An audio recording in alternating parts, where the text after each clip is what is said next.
You're sitting across from someone who loves you, and all you can think about is how to leave. You're not angry. You're not hurt. You're already gone. In your head, this relationship ended weeks ago. They're still talking, but you're just waiting for it to be over. And the part that should scare you? You feel nothing. No guilt. No sadness.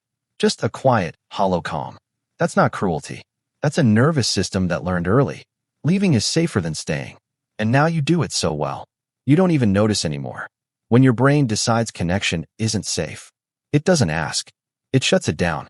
Not because you're broken, but because somewhere along the way, people became unpredictable. You learned to read the room before you could read a book, to feel tension before anyone even spoke. So now, you don't wait for things to go wrong. You leave early. Here are 7 signs. You're the one who cuts everyone off. And why you might be the last to realize it. 1. Your relationships don't end. They flatline. No fights. No closure. You just stop. You reply slower. You show up less.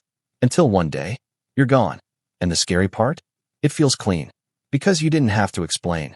You didn't have to see what it did to them. 2. When someone leaves, you feel relief. Not heartbreak. Relief.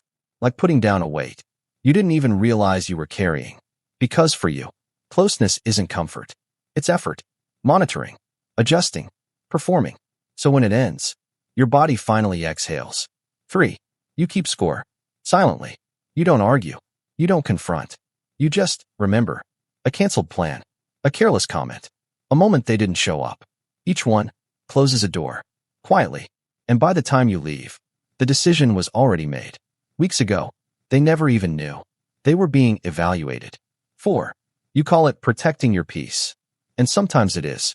But sometimes, it's a fortress. A boundary says, you can't treat me like this. A wall says, no one gets in. And if your peace requires nobody at all, that's not peace. That's avoidance. 5. You keep starting over. New people, new circles, new versions of you. And you call it growth.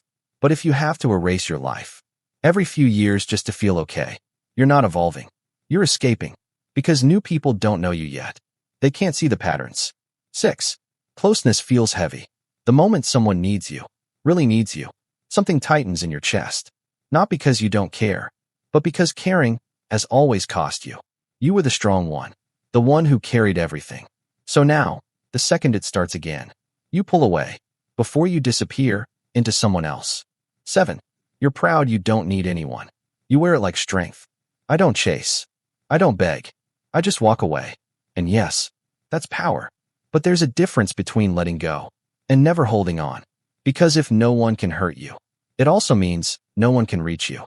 Here's the truth most people won't say. The same walls that protect you also isolate you. You built something so strong. Nothing bad gets in, but nothing good does either. You're not cold. You feel deeply, too deeply. And leaving became your way of surviving that. It worked. But the version of you it created? It keeps you alone. You didn't lose everyone. You just stopped losing yourself. But now comes the harder question. Can you stay when it finally feels safe?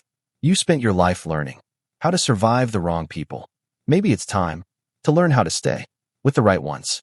If this felt a little too accurate, that's not an accident. And if one person came to mind while you were listening, don't explain it. Just send it. Because sometimes the hardest thing you can do is not leave. It's stay.